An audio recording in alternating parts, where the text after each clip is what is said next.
Hello दोस्तों, आज की कहानी है सास ने दी दामाद को सजा। दोस्तों, अब हर सप्ताह सोमवार, बुधवार, शनिवार आपसे मिलेंगे एक नई कहानी के साथ सुबह 11:30 बजे। रात के 3 बज रहे थे। जूही और उसके पति सुदेश जी दोनों सो रहे थे। अचानक जूही का फ़ोन की घंटी बजी। जूही अलसाते हुए आधी नींद में अपने फ़ोन को उठाई और अपने घर के नंबर को देख एक झटके में उठकर बैठ गई। रात के 3 बजे मायके से फ़ोन क्यों आया है? किस लिए? क्या बात हो गया? उसने तुरंत फ़ोन उठाई और धड़कते दिल से हेलो की। उधर से उसके भाई फ़ोन कर रहे थे। भाई ने कहा कि जूही जितना जल्दी हो सके घर आ जाओ, माँ नहीं रही। रात को 3 बजे जूही जैसे ही यह सदमे देने वाली खबर सुनी, वैसे ही उसका दिमाग खराब हो गया। उसकी जान से प्यारी माँ, जिसमें उसकी जान बसती थी, वह अचानक से ऐसे कैसे चली गई? उसका मन दुखी हो गया और वह चिक चिक कर रोने लगी।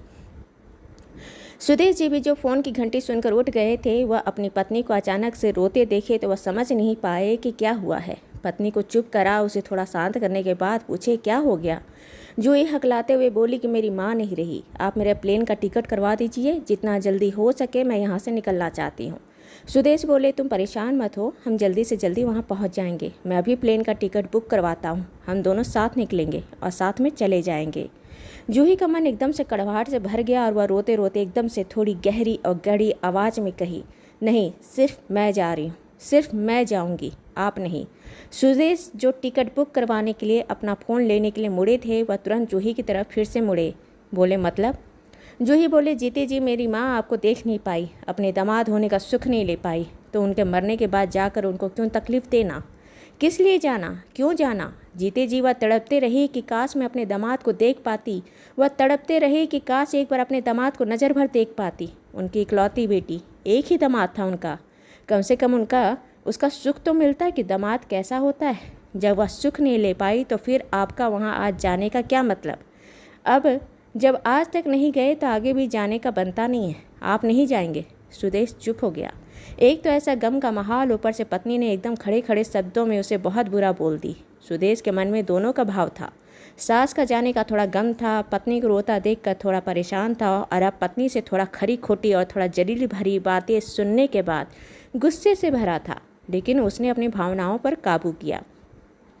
फ़ोन किया, प्लेन की टिकट बुक कराई। उसकी पत्नी जूही सुबह के 8 बजे के फ़्लाइट से अपने मायके के लिए निकल गई। जूही अपने मायके दिन के 11 बजे तक पहुंच गई। वहां अपनी मां का पार्थिव शव देखकर वह ऐसे रोई जैसे उसकी जान निकल गई हो। सही में उसकी जान ही नहीं निकली थी, बस सांस चल रही थी, लेकिन उसका दिल, आत्मा, खुशी सब तो चला गया था उसकी माँ के साथ। उसकी आंखों के सामने अपनी माँ को 4 कंधे पर चढ़कर जाना देखना अच्छा नहीं लगा था। वह तो हमेशा चाहती थी कि उसकी माँ हमेशा अपने दोनों पैरों पर चलते फिरते दिखे। हमेशा यही तो दुआ करती थी अपने भगवान से। लेकिन मौत भी तो एक सच है, चाहे आप मानो या ना मानो, लेकिन आपको मानना पड़ता है, उस दुख को सहना पड़ता है। शाम के 4 बजे तक जूही की माँ का अंतिम संस्कार समाप्त हुआ। 13 दिन तक उनका बाकी जो विधि विधान था, कर्मकांड था, अब वह होना था। इन 13 दिनों में अधिकतर समय जूही अपनी माँ की तस्वीर को देखती, याद करती कि कहाँ पर उसकी माँ हमेशा उठती थी, बैठती थी, या हमेशा कहाँ सोती थी। उसे हमेशा हर एक बात याद आता था। यहाँ मेरी माँ हमेशा बैठा करती थी, यहाँ मेरी माँ खाना खाती थी, यहाँ मेरी माँ सोती थी, मेरी माँ ऐसा करती थी। एक बात जो जूही को अंदर ही अंदर उसे साल रहा था, उसे कचोट रहा था कि मेरी माँ को शायद जितना दुख या गम अपने बेटों से नहीं मिला, बहू से नहीं मिला, अपने समाज से नहीं मिला, उतना ज़्यादा दुख उनकी इकलौती बेटी मतलब जूही ने उसे दिया। दरअसल जूही के परिवार में उसके माँ पिता, उसके 3 भाई और एक वह इकलौती बहन थी। वह पूरे घर परिवार की लाडली और जान थी।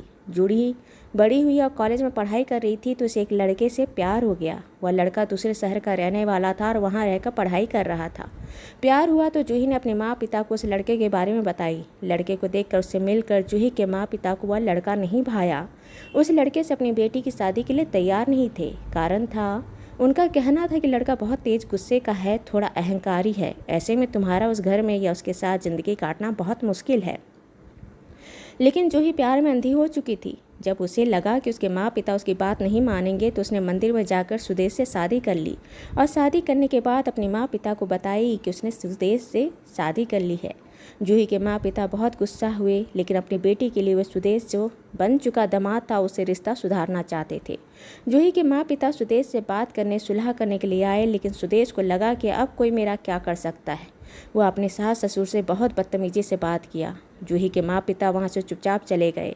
जाने से पहले अपनी बेटी को कहे कि बेटा तुम मेरी बेटी हो, हमें तुमसे बहुत प्यार है, लेकिन हमें नहीं लगता कि तुम्हारा पति हमें कभी अपना परिवार बना पाएगा या कभी अपना पाएगा या हमें कभी इज्जत दे पाएगा। और जहाँ कोई इज्जत नहीं वहाँ पर रहने का कोई मतलब नहीं। तो बेटा हमें माफ़ कर दो, शायद तेरे पति से हमारा कोई रिश्ता नहीं बन पाएगा, वह कभी भी हमारा दामाद नहीं बन पाएगा। जूही कहती भी तो क्या कहती, उसका बोलने का मुंह कहाँ रह गया था।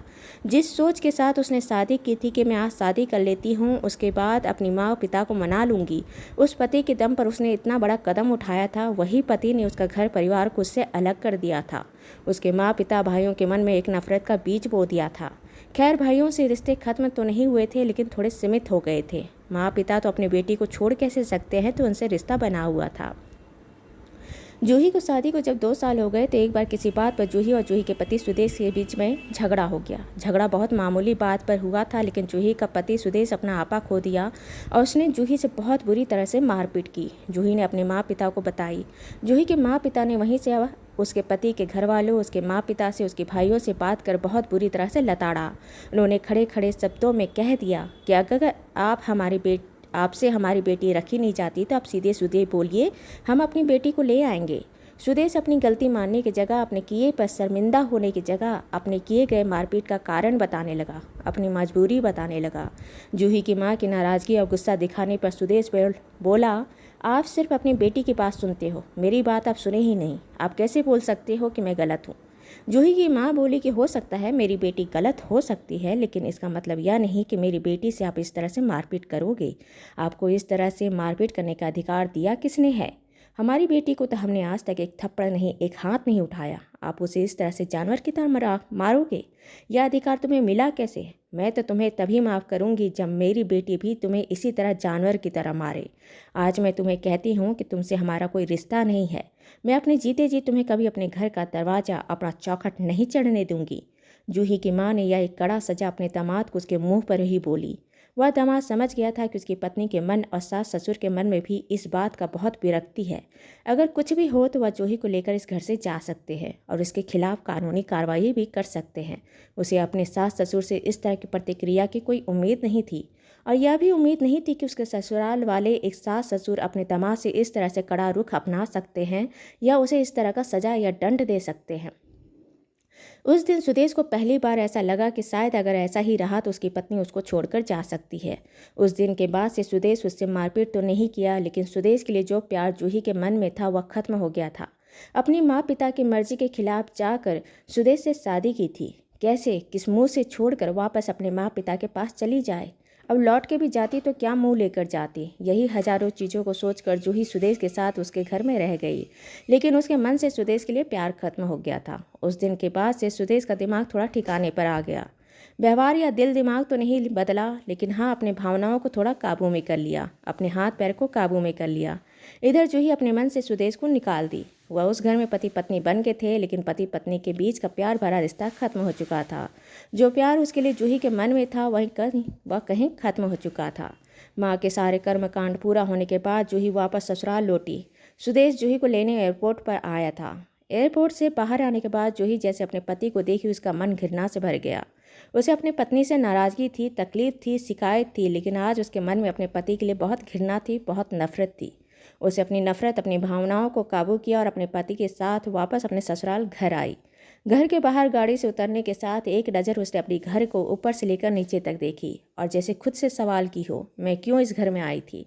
इस घर ने मुझे क्या दिया? आज मेरी माँ एक गम लेकर, एक ख्वाहिश ही लेकर इस दुनिया से चली गई। वह एक ख्वाहिश भी उनकी बेटी पूरी नहीं कर पाई। मैं कितनी गंदी बेटी हूँ, मैं कितनी बुरी बेटी हूँ। अगर इस घर में मेरी शादी नहीं होती तो मेरी माँ इतनी छोटी ख्वाहिश लेकर इस दुनिया से नहीं जाती। शायद उनका जीवन और सुंदर और खूबसूरत होता। वह चुपचाप घर के अंदर आ गई और उस दिन और उसके बाद उसने लगभग ना के बराबर बोलने लगी। सुदेश से तो वह बिल्कुल भी बात नहीं करना चाहती थी। सुदेश उसके मन में, उसके परिवार में आए बदलाव को देखकर समझ रहा था, वह जान भी रहा था कि जूही के मन में ऐसी घृणा और उसमें ऐसा रूखा व्यवहार क्यों कर रही है। लेकिन वह भी क्या करे? उसने तो अपने जीवन में इतना बड़ा कांड कर दिया था जिसका ना तो उसको प्रायश्चित कर सकता था, ना उसे सुधार सकता था, ना अपनी गलती को सुधार सकता था, और ना ही अपनी पत्नी से माफ़ी ले पा रहा था। जो आग में उसकी पत्नी उसकी साथ आज तक जली थी, अब शायद यही आग में, यही अकेलेपन के आग में उसे अब पूरी ज़िंदगी जलना था। दोस्तों ये कहानी आपको अच्छी लगी हो तो इसे लाइक करें, शेयर करें, सब्सक्राइब करें और मिलते हैं एक नई कहानी के साथ एक छोटे से ब्रेक के बाद। धन्यवाद।